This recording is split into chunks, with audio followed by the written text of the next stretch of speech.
It's 8 a.m. You're running low on energy, barely having slept a wink. Maybe you got 4 hours, maybe less. The day keeps passing on, and all you can think about is how much you'd give for just a few more hours in bed. But guess what? You're not alone. Millions of people are in the same boat, and while that's not ideal, the only person you're responsible for is you. So if your sleep schedule is a mess, don't worry, we'll fix it. You're far from the only one. You're not alone. In fact, a Philips Global Sleep Survey revealed that at least 62% of adults around the world admit they're just not sleeping as well as they should. And it's not just an occasional bad night. Around 67% have reported struggling with sleep every night. Even though 80% of people want to fix it, 60% haven't even spoken to a doctor about it. It's no wonder why the sleep quality has gotten worse for 44% of us in the last 5 years. But it wasn't a sudden move. In the 1950s, we spent about 8 hours per night sleeping. Nowadays, we spend only about 6.5 hours. So just in 70 years, we've lost 1.5 hours. So while for centuries, sleep has been a critical component of our well-being, now suddenly we lose it.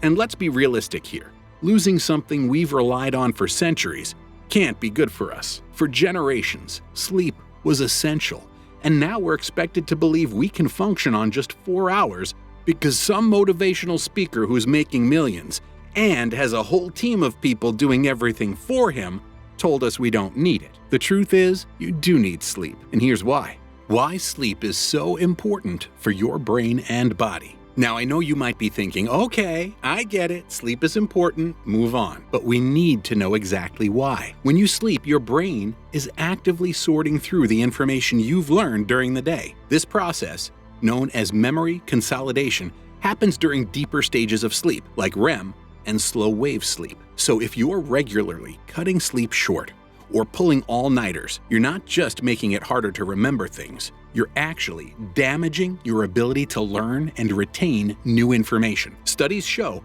that good sleep helps you think clearer, solve problems faster, and even boosts creativity. And no, this isn't relevant to you only if you're a student. You see, when you sleep, your brain also cleans up the waste products that you build up when you're awake. For that, there's a system in the brain called the glymphatic system that clears out harmful substances like beta amyloid, the protein linked to Alzheimer's disease.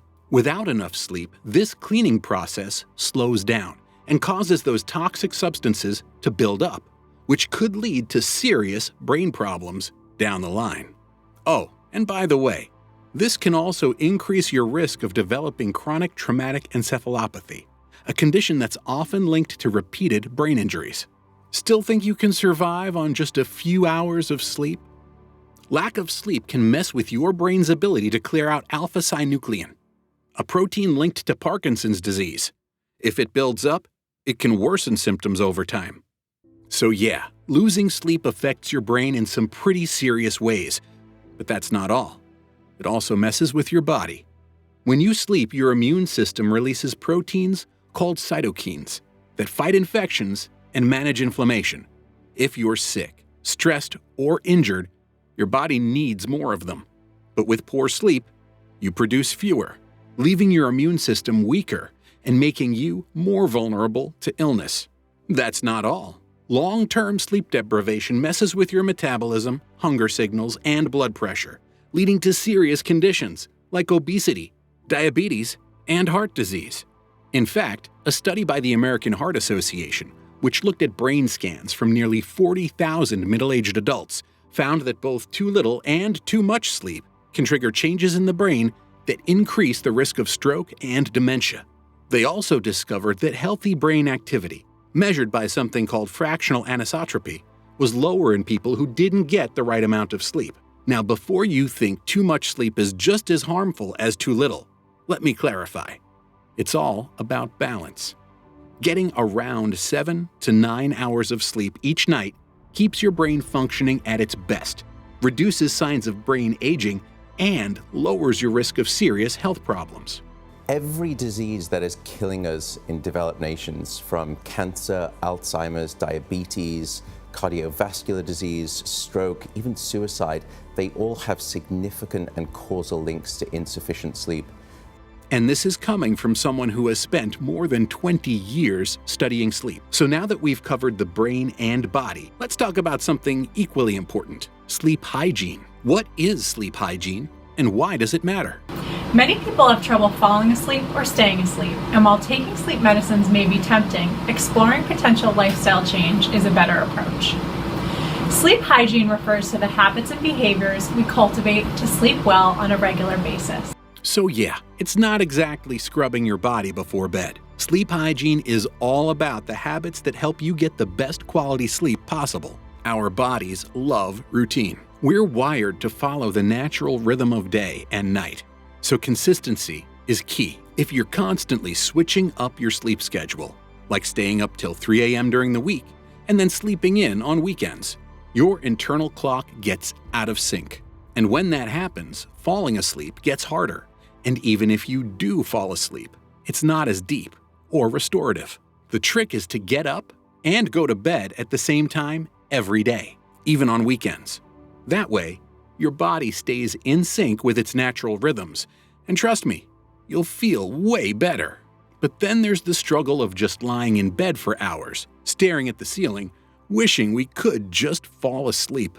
The thing is, it's not about how long you're in bed. It's about how much of that time you're actually sleeping. If you're lying awake too long, try adjusting your schedule. Go to bed a little later or get up a bit earlier to make the most of your time in bed. Oh, and most importantly, your bedroom should be a peaceful, cozy place that's all about relaxation. No distractions. Don't use your bedroom for anything other than sleep and, well, other bedtime activities. Seriously, no working, no watching TV, no stress.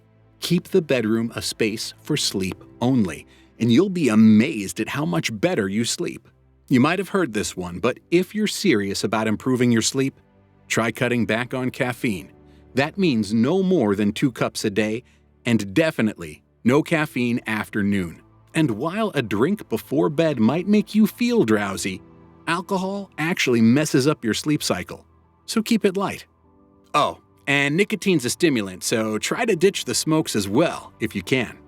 Last but not least, stressing about sleep can make everything worse. If you're lying there, stressing about how you need to fall asleep, it's like telling your brain not to sleep. If you can't sleep, get out of bed and do something relaxing, like reading or listening to some calming music. Eventually, you'll feel tired enough to drift off naturally. But what if you just don't care about sleep hygiene? Well, that means you might be setting yourself up for stress, brain fog, and even some long-term health issues like heart disease or obesity. Oh, and we're not just making stuff up. Well, like with all things, I know that we don't always have things to be optimal, but in general, sleep aids, excessive caffeine, any of those things that people think, oh, I could just have a nightcap, help me sleep, not really recommended. We all rely on some of them sometimes, but I think the best thing to focus on is first perfect sleep hygiene and, focus on that first. Research even shows that people who follow good sleep hygiene get more sleep and better sleep than those who don't. For example, a study in the Journal of Clinical Sleep Medicine found that people who practiced healthy sleep habits reported fewer sleep problems and better sleep quality overall. And another study from the NIH found that college students who followed sleep hygiene principles not only got better rest, but also had better academic performance. Now, before we move on, here are some tips from a doctor for the ones with different routines. You know, the late night shifts. Any specific tips for night shift workers as well? One of my favorite ones is when you leave work, don't go home and try to do a whole bunch of errands. Leave work, put some dark sunglasses on, try to get home and slip right into bed. Otherwise, you are just prolonging the sleep deficit. And those blackout curtains actually do Blackout something curtains, for you. something with the eye mask, dark, quiet place. And lastly, here's a schedule for you. Start by winding down around 7 p.m. Turn off those harsh overhead lights and switch to something softer. This signals your brain that it's time to relax. And if you're still on your phone or laptop, put them down. The blue light is messing with your melatonin, and we don't need that right now. Also, if you haven't eaten yet, keep dinner light. Stay away from heavy meals caffeine, and alcohol at least a couple of hours before bed. By 8 p.m., it's time to really start winding down. Try reading a book, journaling, or listening to some relaxing music. If you feel like it, do some gentle stretching or yoga to ease any tension. By 8:30 p.m., take a warm shower or bath. It helps your muscles relax, and when your body cools down afterwards, it's a natural signal that it's time to sleep. At 9 p.m., make sure your bedroom is all set. Close the curtains to keep out any light and adjust the temperature to something cool, around 60 to 67 degrees Fahrenheit or 15 to 20 degrees Celsius is perfect. If noise is an issue, try earplugs or use a white noise machine. By 9:15, take a few minutes to meditate or do some deep breathing to calm your mind. If you're not sure how to start, apps like Headspace or Calm can guide you through it. Finally, by 9:30 p.m., be in bed with the lights off. Try to keep a consistent bedtime every night. Once you're in bed, no phones. Just relax and let your body do the rest. Stick to this routine and you'll be sleeping a whole lot better. And that's about all. If you found this video helpful, don't forget to hit that like button, subscribe, and ring the bell so you don't miss out on future content that will help you live your best, most rested life. Got your own sleep struggles or tips? Drop a comment below. We'd love to hear from you. Take care of your sleep, and it'll take care of you. Sweet dreams.